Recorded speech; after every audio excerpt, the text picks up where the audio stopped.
পারছি না। কাজের দিদি এখনই কামাই করলো, এতগুলো জামা কাপড় কেচে এখন কোমরটা।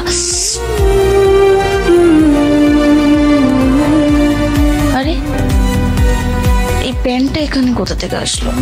এই প্যান্টটা বাকি থেকে গেছে।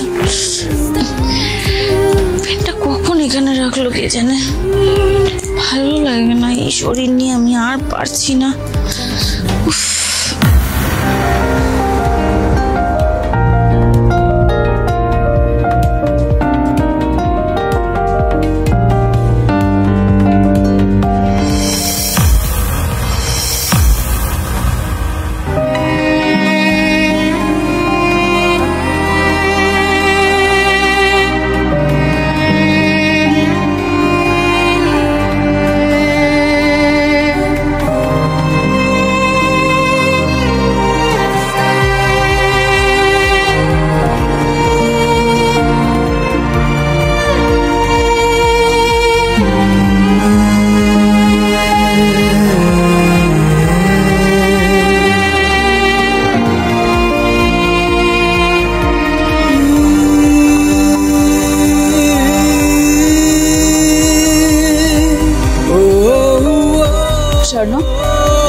কাল অত রাত অব্দি তুমি কোথায় ছিলে?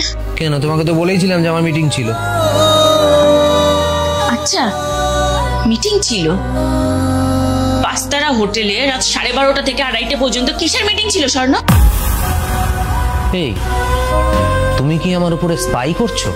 হ্যাঁ, এক্সকিউজ মি, মানে আমি কোথায় যাচ্ছি কি করছি সেসবের উপরে নজরদারি করছো? আর আমার মিটিং থাকলে আমি যাবো না? আমি কি বাড়িতে বসে থাকবো? আচ্ছা, তো মিটিং এ তোমার সাথে কে কে ছিল? মিটিং এ ছিল ম্যানেজার ছিল, অ্যাসোসিয়েট ছিল, সাবঅর্ডিনেট ছিল, অনেকেই ছিল। কেন, তোমার কি, তুমি জেনে কি করবে? তাই? কিন্তু বিলে তো দেখছি তোমার সাথে আর একজন ছিল, সে কে? তুমি আমার ব্যাগপত্র জামা কাপড়ে হাত দিচ্ছ। আচ্ছা আচ্ছা আচ্ছা আচ্ছা, তুমি তো এখন আমার পেছনে স্পাই করছো, দেখছো আমি কোথায় যাচ্ছি কি করছি, তাই না? হ্যাঁ, কিছুদিন পর দেখবো আমার মোবাইলের চ্যাটসগুলো বের করে করে পড়ছো, তাই তো? হ্যাঁ, এই প্লিজ এগুলো বন্ধ করো তো। টিপিক্যাল ভারতীয় বউ কোথাকার। স্বর্ণ, তুমি কি বুঝতে পারছো, যবে থেকে আমি প্রেগনেন্ট হয়েছি তবে থেকে আমাদের সম্পর্কটা খারাপ হচ্ছে। আমি কিন্তু বুঝতে পারছি যে তুমি আমার আড়ালে কি কি করে বেড়াচ্ছ। তোমার ন্যাকামি বন্ধ করো তো। ওর আড়ালে আমি কি কি করে বেড়াচ্ছি? কিছুই করে বেড়াচ্ছি না।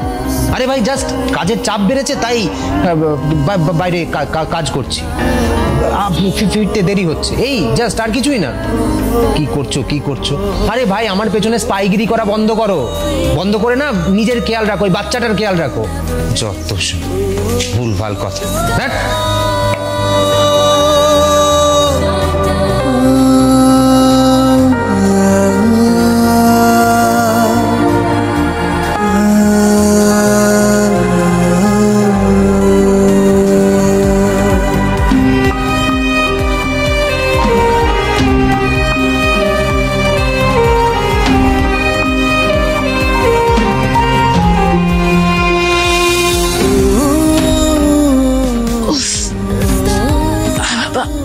সারাদিন এত কাজ করে,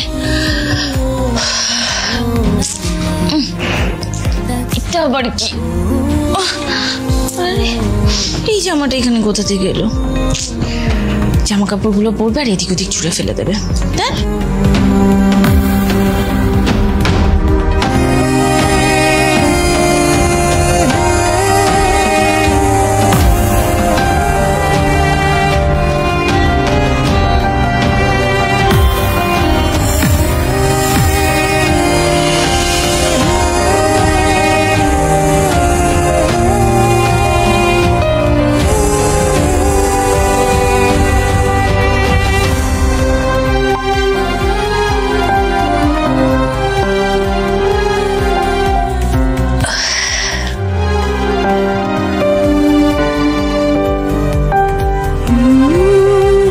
তোমার সাথে আমার কিছু কথা আছে।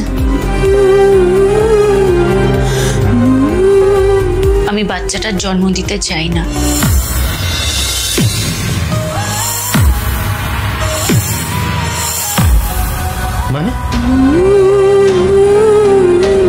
কি যাতা বকছো?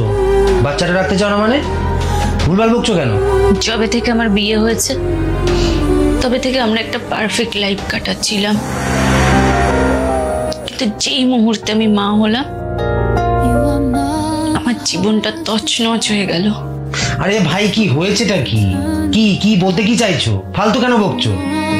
যত সব ফালতু নাটক। ফালতু নাটক?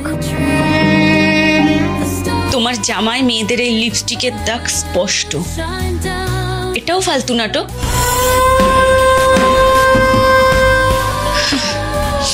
কত আদরে ভালোবাসায় কাল তোমার মিটিং কেটেছে, তার প্রমাণ এই জামা। তুমি আবার আমার জামায় হাত দিয়েছো? তোমাকে আমি বারবার করে নিষেধ করে দিয়েছিলাম যে আমার জামা কাপড়ে তুমি হাত দেবে না, তারপরে তুমি আমার জামা কাপড়ে হাত দিয়েছো না? হ্যাঁ, আমার জামা আমাকে দাও, দাও আমার জামা, দাও দাও।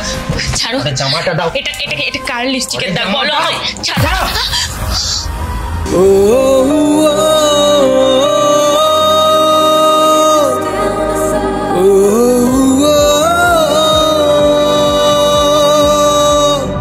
তুমি আমার সাথে এতটা নোংরা, এতটা জঘন্য কাজ করতে পারলে?